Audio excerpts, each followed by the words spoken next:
Salut à tous, bienvenue sur Passion Partage Tuto. Alors aujourd'hui une vidéo très courte sur les batteries d'Usino. Alors pourquoi faire une vidéo sur les batteries d'Usino? Tout simplement parce que j'ai remarqué depuis quelques temps, en fait, j'ai moins d'autonomie de vol et surtout j'ai vraiment l'impression qu'à partir de 40%, entre 40 et 20% de batterie, ma batterie en fait chute littéralement, très rapidement. Donc je voulais en avoir le cœur net. Jusqu'à maintenant, je chargeais mes batteries de Zino avec le fameux chargeur noir, le EV-Peak E3. Donc ça allait très bien parce que voilà, on fait juste brancher la prise d'équilibrage et tout va bien.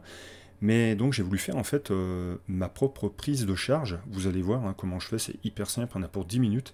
Pourquoi? Parce que mon chargeur, le Sky RC D200, qui est vraiment un super chargeur que j'utilise sur mes batteries d'hélico et mes batteries de racer, qui est un super chargeur, permet de contrôler la résistance interne de chaque élément. Et c'est très très important quand on veut vraiment se rendre compte de l'état d'une batterie.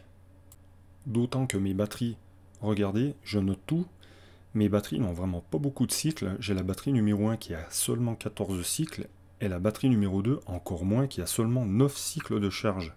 Donc c'est vraiment très peu. Alors oui, il est tout à fait possible de faire son propre cordon de charge. Comme je vous le disais, il y en a pour 10 minutes. Donc voilà ce que ça donne. Donc vous avez la prise d'équilibrage, hein, la petite prise blanche qui se trouve à droite. Et moi j'ai mis une prise de charge JST. Donc voilà, c'est vraiment simple à faire, on va voir ça tout de suite. Et pourquoi surtout je l'ai fait. Et on va voir un petit peu, on va faire un peu l'état des lieux de ces batteries. En matériel, il ne faut pas grand chose. Donc moi j'ai eu besoin d'une prise JST bec, donc à gauche, là la prise rouge, parce que bon, voilà, j'ai une foultitude de prises de charge sur mon chargeur, mais bon, vous prendrez la prise de charge qui vous conviendra. Ensuite, il faut une rallonge JST XH, un briquet, de la gaine thermo, une pince coupante, un fer à souder et de l'étain, voilà, et en 10 minutes, vous avez fait votre prise de charge.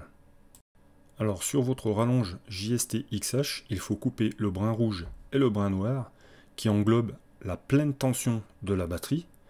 Donc vous passez de la gaine thermo côté prise femelle, vous dénudez toutes les extrémités sur quelques millimètres, vous tressez ensemble les fils de la prise d'équilibrage côté mâle et la prise de charge,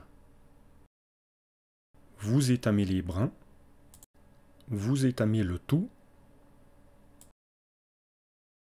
On rétracte la gaine thermo avec un petit coup de briquet et voilà, votre cordon de charge est terminé. Vous pouvez l'utiliser sur n'importe quel chargeur LIHV qui nécessite la prise de charge et la prise d'équilibrage. C'est fini. D'ailleurs, c'est parti. Je vais lancer un cycle de charge pour voir comment ça se comporte.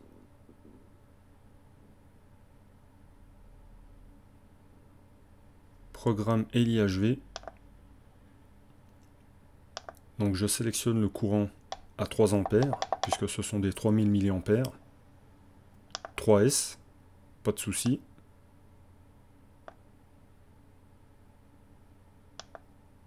Donc le chargeur me prévient, attention, ça va démarrer la charge, donc pour des LiPo LIHV. On voit que le courant monte progressivement.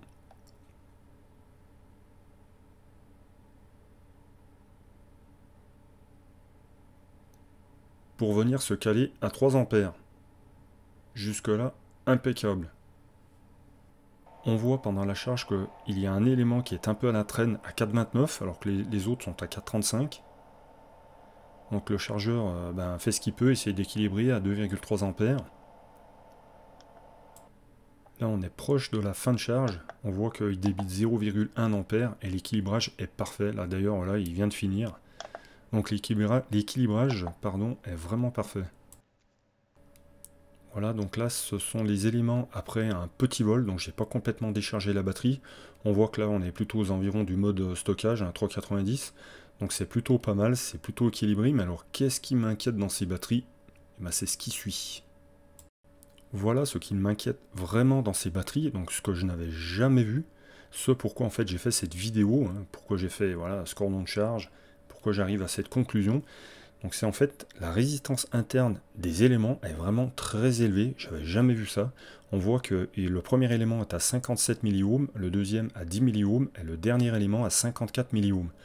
Pour vous dire, une batterie neuve, normalement, ça se situe, la valeur des éléments se situe entre 2, 3 et 5 milliohms. Voilà, ça c'est une batterie neuve ou qui est vraiment de très bonne qualité. Là, ce sont vraiment des valeurs, pour moi, c'est les valeurs d'une batterie à balancer. Ça m'est déjà arrivé sur mon drone racer, ou même en hélico, d'avoir une batterie entre 20 et 30 milliohms, et on sent tout de suite qu'en fait, la machine n'a plus de pêche. En fait, c'est comme si dans votre batterie, il y avait une fuite de courant. C'est-à-dire que le courant, en fait, la batterie n'est plus capable de fournir vraiment le courant, en fait, qu'elle devrait instantanément. C'est voilà, comme si vous aviez vraiment une fuite de courant entre les éléments, cette valeur. C'est très très très important, c'est vraiment ce qui montre l'état général de la batterie. Donc ce qu'il peut en fait détériorer ou amener une batterie donc à des valeurs élevées comme ça de résistance interne, c'est soit vous tapez trop souvent dedans, c'est-à-dire vous descendez trop en dessous la limite des 20%, donc ça la batterie va pas aimer. Si par exemple vous n'avez pas l'habitude de stocker pendant de longues périodes votre batterie, et aussi une mauvaise charge. Dans le cas présent, personnellement, j'ai toujours fait attention à ne pas descendre en dessous 20%. J'ai toujours respecté le courant de charge et l'équilibrage de la batterie.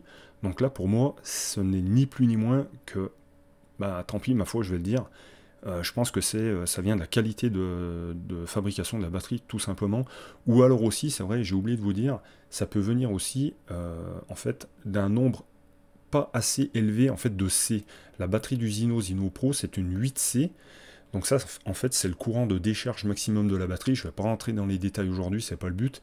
Mais si ça se trouve, cette batterie n'aurait peut-être pas été dans cet état-là si ça avait été une 10 ou une 15C. Donc ça y fait aussi. Évidemment, si votre drone consomme 60 ampères, je dis une bêtise, hein, c'est complètement par hasard, et puis que votre batterie, elle n'est pas capable de délivrer 60 ampères en courant instantané, et ben forcément, elle va très très mal le vivre.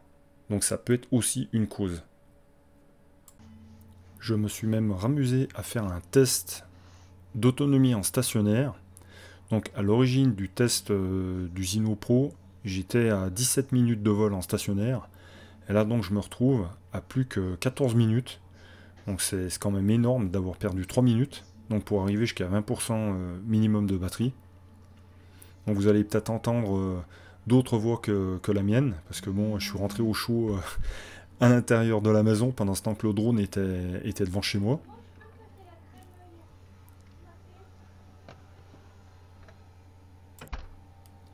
On voit que de 30% à 22%, je ne sais pas pourquoi, ça chute drastiquement. Puis 22%, il y a un petit moment de stand-by là.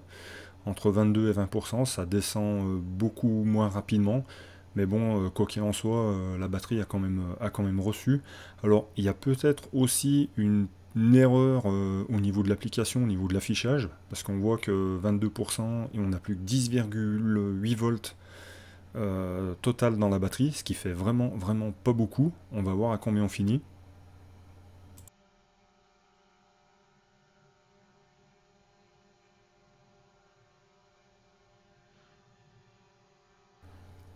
« 10,7, 10,8 volts restant dans la LiPo HV, c'est vraiment pas beaucoup. Ça fait moins de 3,6 volts par élément.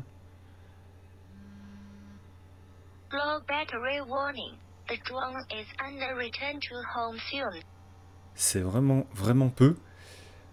Parce que, à titre de comparaison, sur mon hélico, donc qui est une LiPo standard, j'ai un beeper qui bip à 3,6 volts, mais en pleine charge. Ce qui fait que quand je me pose, la batterie arrivée au repos, je retrouve ma tension nominale de 3,7 volts. Mais là, je trouve que ça fait vraiment faiblard.